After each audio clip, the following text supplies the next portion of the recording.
إن الذين آمنوا وعملوا الصالحات وأخبتوا إلى ربهم أولئك أصحاب الجنة هم فيها خالدون مثل الفريقين كالأعمى والأصم والبصير والسميع هل يستويان مثلا أفلا تذكرون وَلَقَدْ أَرْسَلْنَا نُوحًا إِلَىٰ قَوْمِهِ إِنِّي لَكُمْ نَذِيرٌ مُّبِينٌ أَلَّا تَعْبُدُوا إِلَّا اللَّهَ إِنِّي أَخَافُ عَلَيْكُمْ عَذَابَ يَوْمٍ أَلِيمٍ فَقَالَ الْمَلَأُ الَّذِينَ كَفَرُوا مِن قَوْمِهِ مَا نَرَاكَ إِلَّا بَشَرًا مِّثْلَنَا وَمَا نَرَاكَ اتَّبَعَكَ إِلَّا الَّذِينَ هُمْ أَرَاذِلُنَا بَادِيَ الرَّأْيِ وَمَا نَرَىٰ لَكُمْ عَلَيْنَا مِن فَضْلٍ بَلْ نَظُنُّكُمْ كَاذِبِينَ۔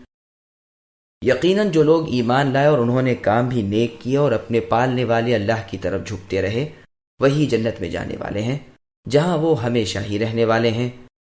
ان دونوں فرقوں کی مثال اندھے بہرے اور دیکھتے سنتے جیسی ہے۔ کیا یہ دونوں مثال برابر ہیں؟ کیا پھر بھی تم نصیحت حاصل نہیں کرتے؟ یقیناً ہم نے نوح علیہ السلام کو ان کی قوم کی طرف رسول بنا کر بھیجا کہ میں تمہیں صاف صاف ہوشیار کر دینے والا ہوں کہ تم صرف اللہ ہی کی عبادت کرو، مجھے تو تم پر دردناک دن کے عذاب کا خوف ہے۔ نوح علیہ السلام کی قوم کے کافروں کے سرداروں نے جواب دیا کہ ہم تو اے نوح تمہیں اپنے جیسا انسان ہی دیکھتے ہیں اور تمہارے تابع داروں کو بھی ہم دیکھتے ہیں کہ سوائے کمین موٹی سمجھ والوں کے اور کوئی نہیں۔ ہم تو تمہاری کسی قسم کی برتری اپنے اوپر نہیں دیکھ رہے بلکہ ہم تو تمہیں جھوٹا سمجھ رہے ہیں۔ سامعین، اب ان آیتوں کی تفسیر سماعت کیجیے۔ اہل ایمان کا بدلہ جنت ہے۔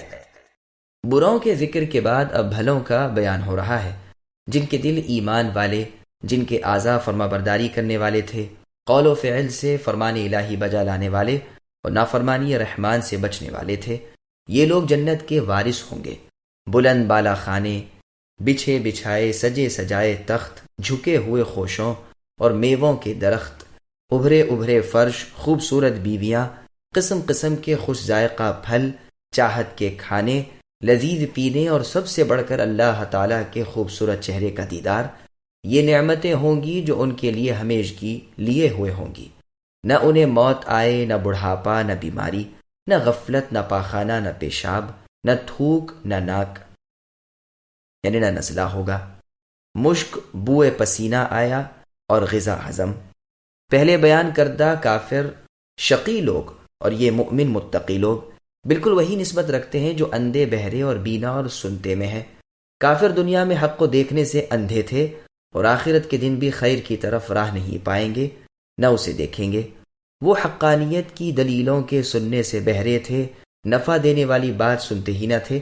اگر ان میں کوئی بھلائی ہوتی تو اللہ تعالیٰ انہیں ضرور سناتے، جیسا کہ سورہ انفال کی آیت نمبر 23 میں اللہ نے فرمایا۔ ان کے برخلاف مؤمن سمجھدار، ذکی، عاقل، عالم، دیکھتا بھالتا، سوچتا سمجھتا، حق و باطل میں تمیز کرتا، بھلائی لے لیتا، برائی چھوڑ دیتا، دلیل اور شبہ میں فرق کر لیتا، پس باطل سے بچتا، حق کو مانتا۔ بتلائیے یہ دونوں کیسے برابر ہو سکتے ہیں؟ تعجب ہے کہ پھر بھی تم ایسے دو مختلف شخصوں میں فرق نہیں جانتے۔ اللہ نے سورہ حشر کی آیت نمبر 20 میں فرمایا، لا يستوی اصحاب النار واصحاب الجنہ الآیہ، یعنی دوزخی اور جنتی برابر نہیں ہوتے، جنتی تو بالکل کامیاب ہیں۔ اور سورہ فاتر کی آیت نمبر 19 تا آیت نمبر 34 میں اللہ نے فرمایا، جن کا ترجمہ ہے، اندھا اور دیکھتا برابر نہیں، اندھیریاں اور اجالا برابر نہیں، سایہ اور دھوپ برابر نہیں، زندے اور مردے برابر نہیں۔ اللہ تو جسے چاہیں سنا سکتے ہیں، آپ قبر والوں کو اے نبی سنا نہیں سکتے، آپ تو صرف آگاہ کرنے والے ہیں۔ ہم نے آپ کو حق کے ساتھ خوشخبری دینے والا اور ڈرانے والا بنا کر بھیجا ہے۔ ہر امت میں ڈرانے والا ہو چکا ہے۔ سب سے پہلے توحید کی دعوت اللہ کے رسول نوح علیہ السلام نے ہی دی۔ سب سے پہلے کافروں کی طرف رسول بنا کر بت پرستی سے روکنے کے لیے زمین پر نوح علیہ السلام ہی بھیجے گئے تھے۔ آپ نے اپنی قوم سے فرمایا کہ میں تمہیں عذاب الہی سے ڈرانے آیا ہوں، اگر تم غیر اللہ کی عبادت نہ چھوڑو گے تو عذابوں میں پھنسو گے۔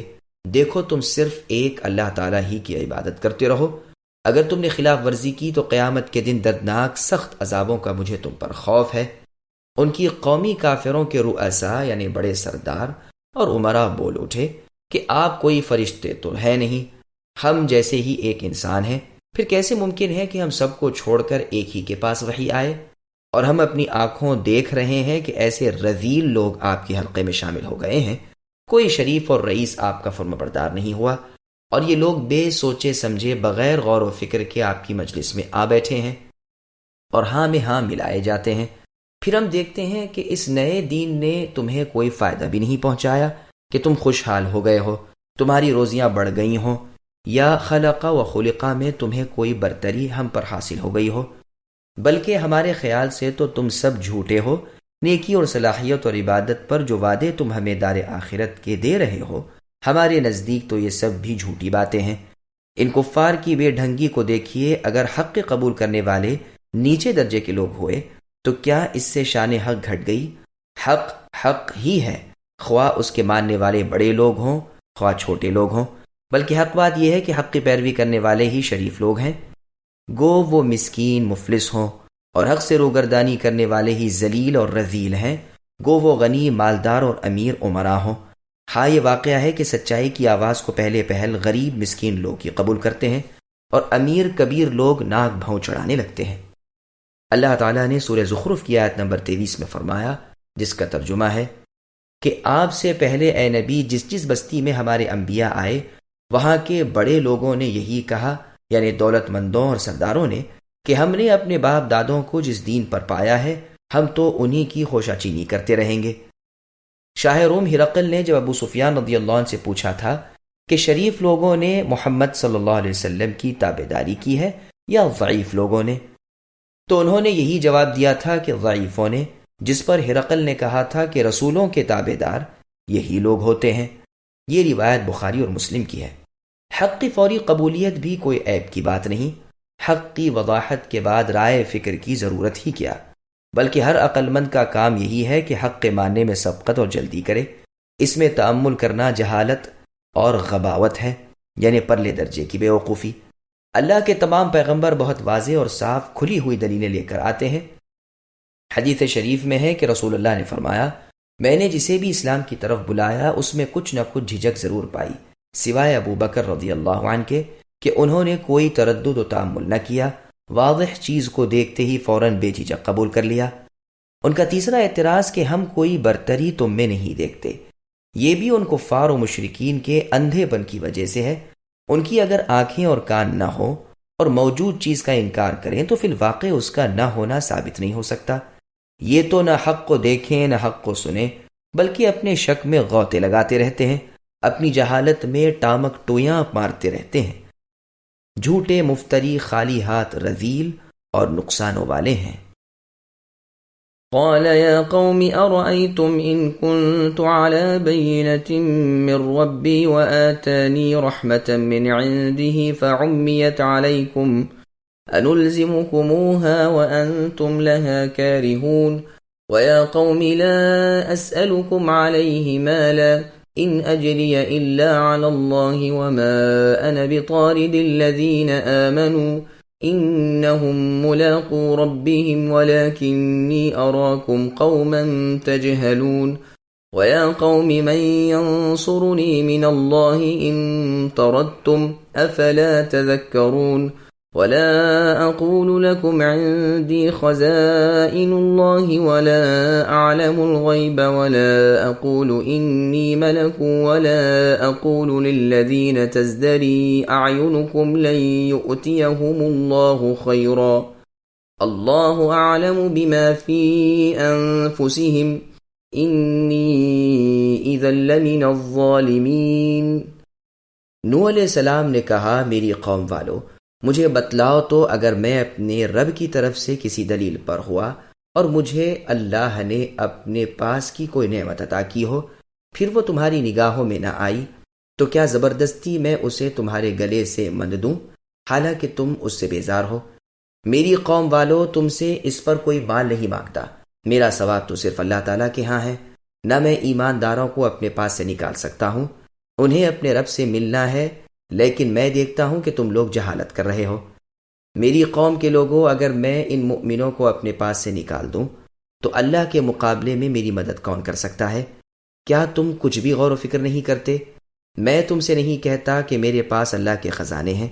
سنو، میں غیب کا علم بھی نہیں رکھتا، نہ میں یہ کہتا ہوں کہ میں کوئی فرشتہ ہوں، نہ میرا یہ قول ہے کہ جن پر تمہاری نگاہیں ذلت سے پڑ رہی ہیں انہیں اللہ تعالیٰ کوئی نعمت دیں گے ہی نہیں۔ ان کے دل میں جو ہے اسے اللہ ہی خوب جانتے ہیں۔ اگر میں ایسی بات کہوں تو یقیناً میرا شمار ظالموں میں ہو جائے۔ سامعین، اب ان آیتوں کی تفسیر سماعت کیجیے۔ قوم کو نوح علیہ السلام کا جواب۔ نوح علیہ السلام نے اپنی قوم کو جواب دیا کہ سچی نبوت، یقین اور واضح چیز میرے پاس تو میرے رب کی طرف سے آ چکی۔ بہت بڑی رحمت و نعمت اللہ تعالیٰ نے مجھے عطا فرمائی اور وہ تم سے پوشیدہ رہی۔ تم اسے نہ دیکھ سکے، نہ تم نے اس کی قدردانی کی، نہ اسے پہچانا، بلکہ بے سوچے سمجھے تم نے اسے دھکے دے دیے اور اسے جھٹلانے لگ گئے۔ اب بتلاؤ کہ تمہاری اس ناپسندیدگی کی حالت میں میں کیسے یہ کر سکتا ہوں کہ تمہیں اس کا ماتحت بنا دوں؟ آپ اپنی قوم سے فرماتے ہیں کہ میں جو کچھ نصیحت تمہیں کر رہا ہوں، جتنی خیر خواہی تمہاری کرتا ہوں، اس کی کوئی اجرت تو تم سے نہیں مانگتا۔ میری اجرت تو اللہ تعالیٰ کے ذمے ہے۔ تم جو مجھ سے کہتے ہو کہ ان غریب مسکین ایمان والوں کو میں دھکے دے دوں، مجھ سے تو یہ کبھی نہیں ہوگا۔ یہی طلب نبی صلی اللہ علیہ وسلم سے بھی مشرکین مکہ اور کفار نے کی تھی، جس کے جواب میں یہ آیت اتری، یعنی سورہ انعام کی آیت نمبر 52، جس میں اللہ نے فرمایا وَلَا تَطْرُدِ الَّذِينَ يَدْعُونَ رَبَّهُمْ بِالْغَدَاةِ وَالْعَشِيِّ، یعنی صبح شام اپنے رب کے پکارنے والے اہل ایمان کو اے نبی آپ اپنی مجلس سے نہ نکالیے۔ اور سورہ انعام کی آیت نمبر 53 میں وَكَذَلِكَ فَتَنَّا بَعْضَهُمْ بِبَعْضٍ، یعنی اسی طرح ہم نے ایک کو دوسرے سے آزما لیا، اور وہ کہنے لگے کہ کیا یہی وہ لوگ ہیں جن پر ہم سب کو چھوڑ کر اللہ کا فضل نازل ہوا؟ کیا اللہ تعالیٰ شکر گزاروں کو نہیں جانتے؟ کیوں نہیں، بے شک اللہ تعالیٰ جانتے ہیں۔ نوح علیہ السلام فرماتے ہیں کہ میں صرف رسول ہوں اللہ کا، اللہ وحدہ لا شریک لہ کی عبادت اور توحید کی طرف اللہ کے فرمان کے مطابق تم سب کو بلاتا ہوں۔ اس سے میری مراد تم سے مال سمیٹنا نہیں، ہر بڑے چھوٹے کے لیے میری دعوت عام ہے، جو قبول کرے گا نجات پائے گا۔ اللہ کے خزانوں کے ہیر پھیر کی مجھ میں قدرت نہیں، میں غیب نہیں جانتا، ہاں جو بات اللہ تعالیٰ مجھے معلوم کرا دیں معلوم ہو جاتی ہے۔ میں فرشتہ ہونے کا دعویٰ دار نہیں ہوں، بلکہ ایک انسان ہوں جس کی تائید اللہ کی طرف سے معجزوں سے ہو رہی ہے، جنہیں تم رذیل اور ذلیل سمجھ رہے ہو، میں تو اس کا قائل نہیں۔ کہ ان اہل ایمان کو اللہ کے ہاں ان کی نیکیوں کا بدلہ نہیں ملے گا؟ ان کے باطن کا حال بھی مجھے معلوم نہیں، اللہ ہی کو اس کا علم ہے۔ اگر ظاہر کی طرح باطن میں بھی ایماندار ہیں تو انہیں اللہ کے ہاں ضرور نیکیاں ملیں گی۔ اور جو لوگ ان اہل ایمان کے انجام کی برائی کی بات کہے تو ایسے لوگوں نے اہل ایمان پر ظلم کیا ہے اور جہالت کی بات کہی۔